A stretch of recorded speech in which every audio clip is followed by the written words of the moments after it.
Bricks and Minifigs is your one-stop shop for all things LEGO. Hit the link below to find a store near you. Hey everyone, Joshua Hinland here at the Assembled show in Borken in Germany, and we have got a giant Tatooine layout here for you today. This is a collaborative build. I've got one of the builders with me now, so if you want to tell us your name and then kind of give an overview of what this whole layout is. Yeah, sure.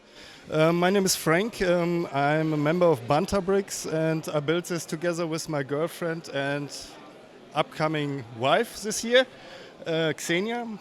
It started about 6 years ago with sets. Then I started with some base plates, and next step was Jabba's palace.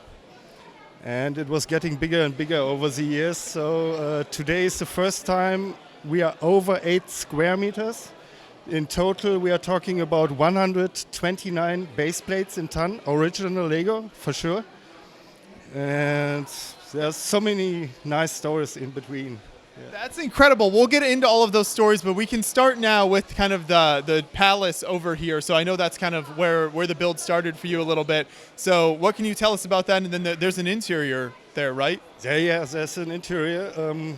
Also the Jabba's palace, I'm working for over 4 years now, I think. Details and more details, and Xenia can lift it up if you want. It's modular, it's 3 modulars. Oh, I love it. So you get to see all the cool details down inside there. Fantastic. And then you've got the great kind of landscaping all around and just kind of sits in there. Yeah. Also in there a few skins, original skins like C3PO. Took a lot of work.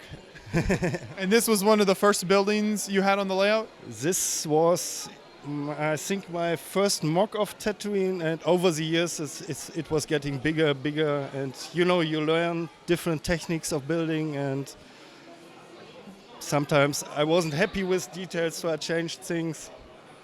Yeah, it was pure fun. It's neat to see kind of how modular it is. You can see kind of the different sections. So then when you bring this to a show, it kind of transports in all these different sections. It's also for the people nice to look inside, So really cool. Lets the public appreciate the cool builds. So as we move out from there then, what else is in kind of this section right here? In this section we have the Sarlacc pit, the pod racer scene we have. We have the escape pod from the original scene, and then we go over to Mos Eisley. Yeah, a lot of sand structure, which is not a nice work. It's cost nerves. So. Just adding all of the kind of texturing. Yeah, that's it. I love it. What are the pieces you use to kind of create all that texture? I don't know how are these called. We had them. It's like the ingot type piece. Yeah. The pick-a-brick wall from Lego, where I saw them first, and I straight had the idea to use them. And yeah, it turns out good, I think. There's a tremendous amount of those. Do you know how many pieces are in the layout at all? No. I would like to know, but I don't start counting now. So, no. And then you've got these nice kind of mountain sections. Those kind of help, add some more landscape and texture. What pieces did you use to make those? I grab in the box and I use what I have most times, yeah. I have a lot of tons, so. Yeah, lots and lots of tan. I see some kind of cheese slopes in there, lots of small kind of 1x1 pieces to get that detail look. Yeah, that's it. Nice. And then we came to the Sandcrawler, the latest set. Most vehicles on here are sets, so I like to present sets this way. And the Hangar was a funny thing. Xenia said, I want to build the Millennium Falcon, and just as a joke, I said, okay, when you do the Millennium Falcon, I build a hangar. And it was, nice work. This is massive here. So how did this kind of come together for you? Do you build it in a bunch of smaller sections and then just kind of put those together? Just 2 sections, which are split here in a half, here, and I can take them apart. Cost about 2 months to build. I was sitting inside and building around. So now Xenia takes over. So this is all very, very impressive here. What can you tell us about kind of some of the details and story in this section? Over there we have the cantina base. It was also a set. And around all these buildings and the small hangar. From Mandalorian, yeah. So it's like, this is the initial hangar, and then you get the really big one over here. I built this one, the small hangar first, because I never built round before. I needed to learn to build round, and the next step was a big hangar, and another one will follow. How did you kind of figure out how to get the round shape? What did you use to kind of connect all those up? I don't know the name. Maybe you can help me.